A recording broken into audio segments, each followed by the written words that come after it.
Découvrez l'histoire d'Elvira, une jeune femme dont le destin bascule lorsqu'elle tombe amoureuse d'un prince inaccessible. Prête à tout pour conquérir son cœur et l'épouser, elle se lance dans une transformation radicale, subissant des opérations chirurgicales extrêmes et des régimes dangereux. Mais à quel prix?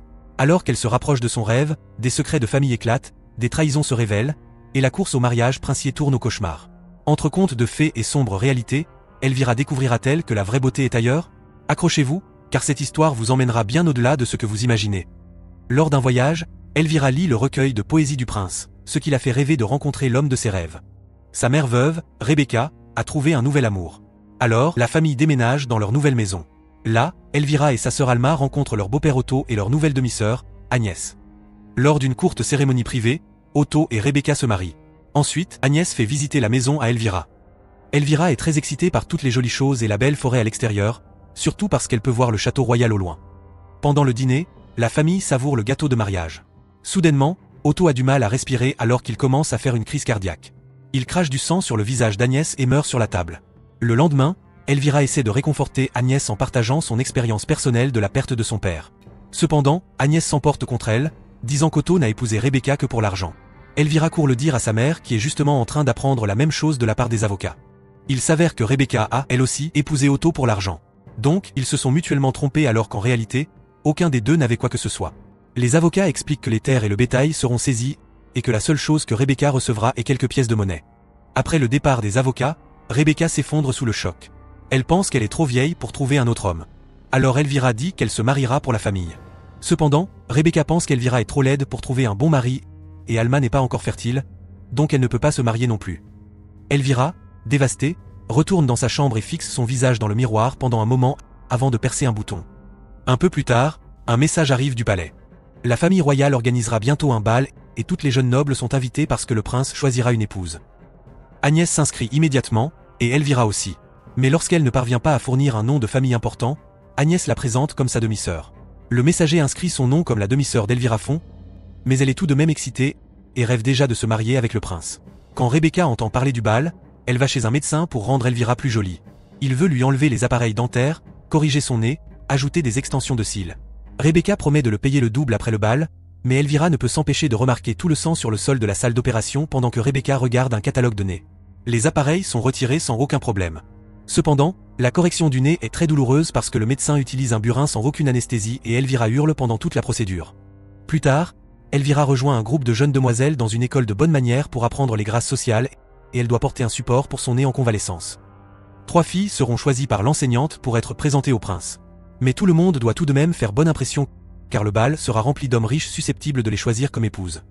La première leçon est la danse et l'enseignante envoie Elvira à l'arrière du groupe avec toutes les filles laides, tandis qu'Agnès est appelée à l'avant. Ce soir-là, pendant le dîner, Elvira reçoit une soupe très simple tandis que tout le monde mange des plats copieux. Agnès veut organiser des funérailles pour son père et Rebecca lui dit qu'il faut attendre qu'Elvira trouve un mari au bal à cause de l'argent.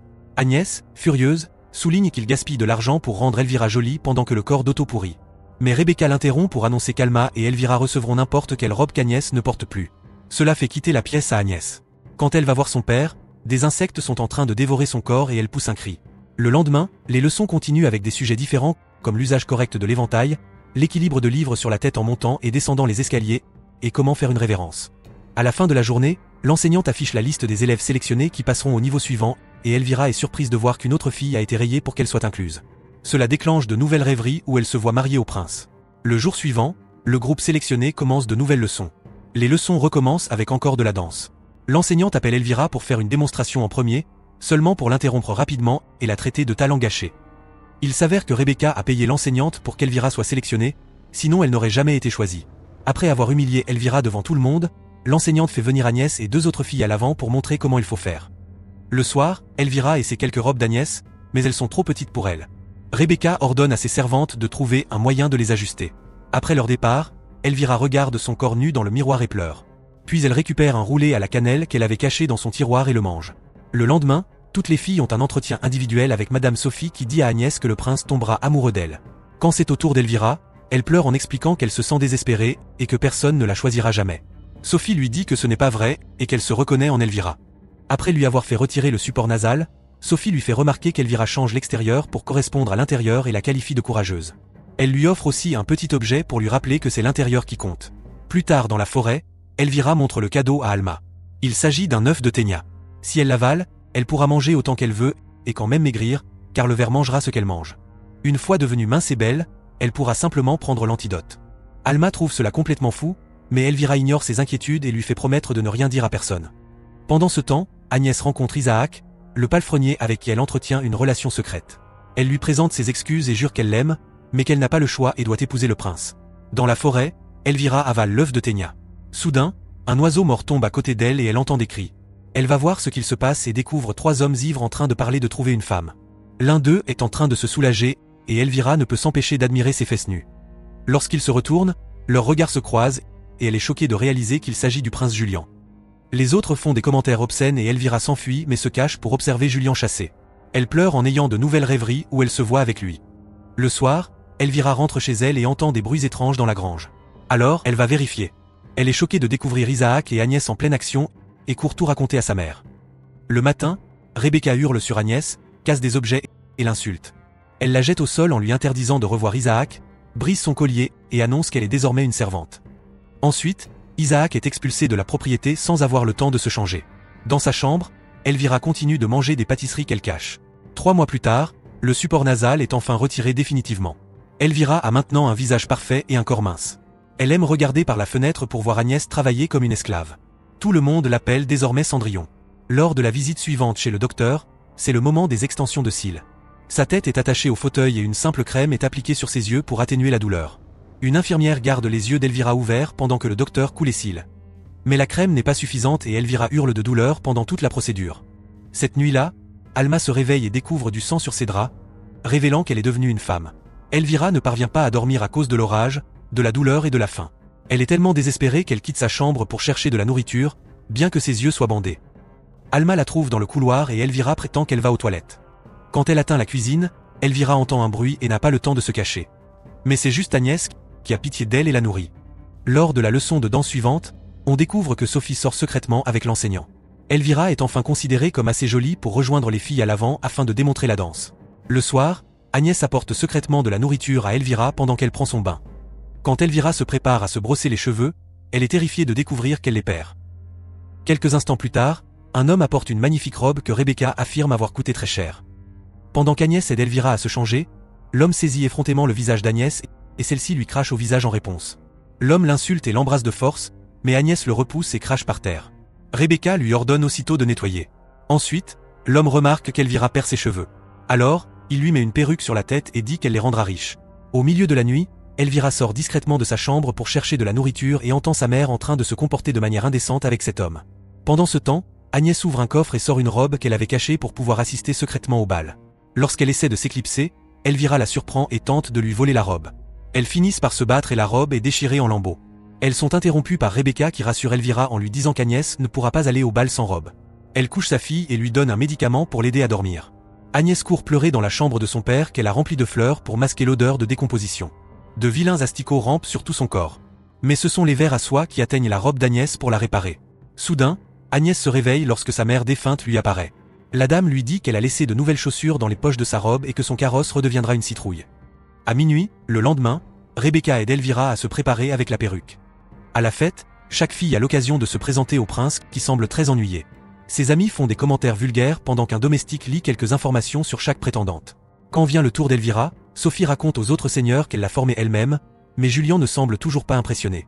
Ensuite vient le moment de la danse et Elvira est choisie comme danseuse principale, ce qui attire enfin l'attention de Julian. Puis arrive le véritable bal et de nombreux seigneurs attendent avec impatience de pouvoir inviter Elvira à danser. Cependant, Julian l'a choisie en premier. Elvira est remplie de joie quand Julian lui dit qu'elle est belle. Mais la danse est interrompue par l'arrivée d'Agnès, vêtue d'une magnifique robe et le visage couvert. Le prince se précipite vers elle et danse avec elle à la place. Le cœur brisé, Elvira quitte la salle en bougonnant. Soudain, elle se sent mal et court dans la salle de change pour vomir une multitude d'œufs de ténia. Rebecca la rejoint rapidement et lui dit d'arrêter de pleurer car il y a encore d'autres hommes à séduire. Quand Elvira lui dit qu'elle est en train de mourir, Rebecca la gifle et la force à retourner au bal. Elvira passe le reste de la nuit à danser avec tous les hommes qui l'invitent, mais elle ne peut s'empêcher de fixer Agnès, toujours en train de danser avec Julian et sa mère, en train de flirter avec d'autres seigneurs, sans oublier le maître tailleur qui est aussi présent. Elle commence à voir des vers et des asticots sur la table et dans le cou des gens, et elle comprend qu'elle devient étourdie, que sa tête est affectée. Puis l'horloge sonne 12 coups et Agnès annonce qu'elle doit partir avant de s'enfuir. Elvira regarde furieusement le prince courir après elle. Lorsqu'il revient, il tient dans ses mains la chaussure d'Agnès et annonce qu'il épousera la jeune femme à qui elle ira parfaitement. Sur le chemin du retour, Elvira ne cesse de crier de frustration. Près de la porte, elle trouve la citrouille abandonnée. Folle de rage, Elvira saisit un couteau et attaque Agnès, exigeant qu'elle lui donne la chaussure. Agnès esquive l'attaque et se défend, réussissant à désarmer sa demi-sœur. Elvira tente alors de l'étrangler, ce qui déclenche une poursuite. Rebecca entend les cris et arrête Elvira juste à temps, sans cesser de flirter avec l'homme qu'elle a ramené. Agnès en profite pour s'enfuir, laissant tomber l'autre chaussure derrière elle. Plus tard dans sa chambre, Elvira essaie de mettre la chaussure, mais elle ne lui va pas. Désespérée, Elvira prend le couteau et commence à se couper. Ses orteils tombent en même temps qu'elle et son cri de douleur attire Alma. Elle enroule son foulard autour de la jambe de sa sœur pour ralentir l'hémorragie. Rebecca entend aussi les cris et entre dans la chambre. Elle donne à Elvira le somnifère en lui expliquant qu'elle avait utilisé le mauvais pied. Horrifiée, Alma s'enfuit tandis que Rebecca termine l'opération, laissant Elvira sans aucun orteil aux deux pieds. Pendant ce temps, Elvira rêve que Julian lui met la chaussure et la choisit comme épouse. Le lendemain matin, Elvira se réveille en douleur et tombe de son lit en vomissant du sang. Elle entend un serviteur annoncer l'arrivée du prince. Alors, elle rampe pour quitter sa chambre. Les escaliers posent un problème et elle finit par dévaler les marches, saignant au sol là où elle atterrit. Agnès la voit mais l'ignore, préférant sortir pour rencontrer le prince. Julian essaie la chaussure à Agnès et elle lui va parfaitement. Elle est donc choisie comme la prochaine épouse royale. Le couple s'embrasse tandis qu'Elvira fait une crise de nerfs. Ensuite, Alma sauve sa sœur et la force à boire l'antidote, ce qui fait sortir le ténia par la bouche.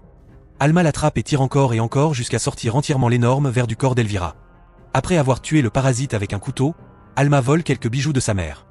Rebecca la voit, ne réagit pas, préférant continuer à être indécente avec un homme.